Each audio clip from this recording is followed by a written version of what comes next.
So it's the morning after the night before, and it's rather interesting watching the fallout from most, if not all, of the platforms that featuring Chelsea supporters and the main influencers. It's kind of strange, and I'm not knocking them. I'm not doing I'm not going down a route of somebody else. I'm not slagging people. But what I am saying, right, okay, is that it's rather interesting that now they're on the page and they're saying things exactly how and what I've been saying for a long time.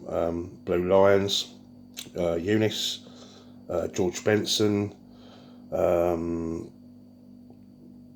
Rory Jennings, people on the fan cams of CFC Fans TV, apart from maybe Lewis, who's still Potter. It's all about the players and not the manager. He's got a point about the players. I mean, it's pretty piss poor at the moment. But I've got to say it as it is. And, I said right from day dot, support Thomas Tuchel, don't put the mantra out there. And within 24 hours, he'd been sacked. And already someone within 24 hours, again, was in line to take over. And as we all know, that's Graham Potter. I'm critical about our owners because of the way they've gone about everything. They bought the club for £4.2 billion for a reason. It was that valuation because of the success of the football club. Let's be honest, really, over the last 25 years. And no one can argue that we haven't been massively successful. We've had a blueprint of success and based on winning trophies, 26, 27, 28 trophies. I can count community shields. But, as I said before in the last video, runners up on so many occasions, 55 times we've either, finished second or runners up in FA Cups or League Cups or Champions Leagues, and we're always knocking on the door. It's part of our DNA. It's an expectation, and it's something which is very, very infectious. I always said what you think about will come about, and I can only draw the comparison. And I don't want to appear as some kind of visionary. And as I say, I haven't got the platform of these guys. These guys are massive influencers, and of course, they will say what they need to say.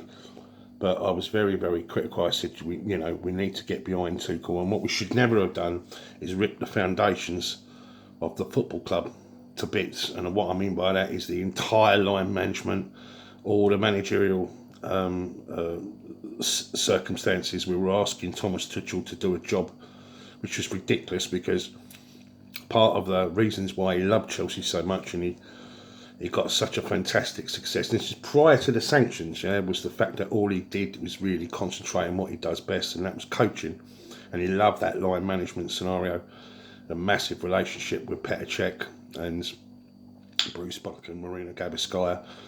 But we've ripped it completely out. Our medical team, people that have been there for 17 years, people that have been there for 10 years, experienced enough to manage the medical side of things for the French national side, just people that are clearly doing a fantastic job down the years. And you can't argue with this has always been our blueprint. But why Todd Boehly needed to come in, I know he's a billionaire and it's all about egotistical moments and reasons, but why he felt the need to rip it completely out, because change creates moments of concern. No one likes change, but when you change everything, and this is on top of the most incredible 5-6 months of our lives as a football club through the sanctions and everything else, let's have it right, we were targeted not just by the British government, by every fucker, politicians, the media, the mainstream media, and let's have it right, they hate us. And right now, of course, they're willing to give Graham Potter as much time as possible, and they're kind in the way they're going about things, and that's not good, because let's have it right, we've always been hated by the media. So clearly, I prefer it when they hate us, because at least you know we're being successful. Look, something's not right now. We know that this is a terrible, terrible run that we're on. It's only comparable to Mourinho's second stint, and we know what happened there. It was because the players weren't playing for him. There was a complete breakdown in the dressing room. I wouldn't suggest that there's a dressing room problem right now. I just don't think that Potter's ever had the dressing room. And whichever way you look at it, our owners gave this guy a 6-year deal, a man that's not got the experience, the level of experience to manage a massive club like Chelsea, someone without a winning record, just basically someone where they're taking a punt on, they're taking a risk, you know. And like anything, you have to assess all the benefits. And to me, none of it makes sense. It's just bollocks. It's almost like a conspiracy where everyone's come in to smash it. Listen, I can only draw comparisons. I'm in sales and marketing, and I remember when I was in management, and I took over a depleted team of individuals, 20 odd people, and within 7 months I built it up to 260 people. I got all the high quality individuals back, and I sprinkled it completely because I had a line management team put in place, everyone doing their fucking jobs perfectly. And it was all based on positivity and law of attraction, and that's what I did. And I'm telling you now, the psychology of us and the philosophy of our football club has all been based on that. Make no mistake about it. The reason why Arsenal are doing so well right now, if you've watched that All or Nothing video, go and watch Arteta when he's talking to his young players, and they are young enough to be able to listen to someone like him and what he's saying. And I'm telling you, everything is all about the mind. It's all about how you think and how you operate from that perspective. So it is rather interesting right now watching the meltdown from a lot of our high-profile supporters. And I'm not knocking them. Seriously, I'm not knocking them. I'm actually happy that they're on the page, because something right now clearly has to change. This is not going to go away. And whichever happens right now, our owners are going to look fucking stupid if they pot him, which they need to. We need to get someone. If it ain't Thomas Tuchel, and trust me, I was massively, putting myself out on a limb by saying you're all fucking idiots, right? Be careful what you wish for. This man is a fucking absolute class act. We should be building a fucking team around him. We should have been. But they decided not to do that. Like, they decided to rip everything out because it's their fucking team, it's their fucking business, it's their, And right now, I've got to tell you, right now, I'm looking at it all, and I'm thoroughly disgusted the way it's all going right now, because this is clearly not us. This is not Chelsea FC, and But I guess what I'm trying to say here, guys, is, as I say, I'm not an influencer. I'm just a person that just, that's got a platform, but I haven't got massive followers. But I can only tell you how it is. Something's got to give now. This is not just going to evolve, yeah? We're playing Fulham next, West London derby, a team that their supporters fucking hate us. They'd love nothing more than to beat us. And let's be honest, we're going into that game probably for the first time ever to playing Fulham, where they're favourites to win the game. Listen, I hope the influencers out there stay on this particular path, all this sustainability, and we're going to do it a different way and everything else. Well, clearly it's not working, is it? Nothing about it is working right now.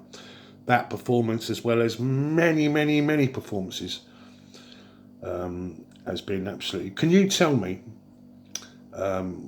what is our style?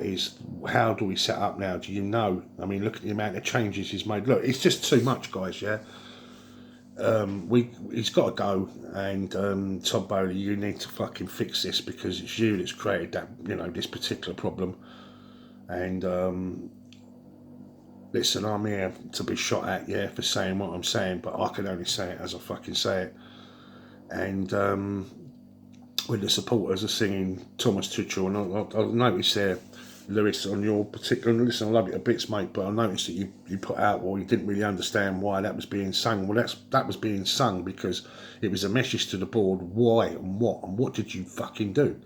It's the most ridiculous, the most insane thing to do. So I'm happy that there's been a fallout. I'm happy that certain individuals now are kind of saying similar things to myself. And hopefully something will change for the better. I don't know, guys. Let me know what you think down below. And thank you for everyone that's made a comment down below. It's been absolutely hundreds of them, so I appreciate it. And hopefully Todd Boehly's going to sort this one out and not go fucking quiet and do fuck all. Because if you do nothing, nothing fucking changes, you know what I mean? We have to do something for the positive here, yeah? I don't see all this long-term sustainability. We should have been doing it with someone quality. Someone like Tutu, who was young enough, loved the club, was an absolute ambassador all the way through our incredibly ridiculous times through the sanctions.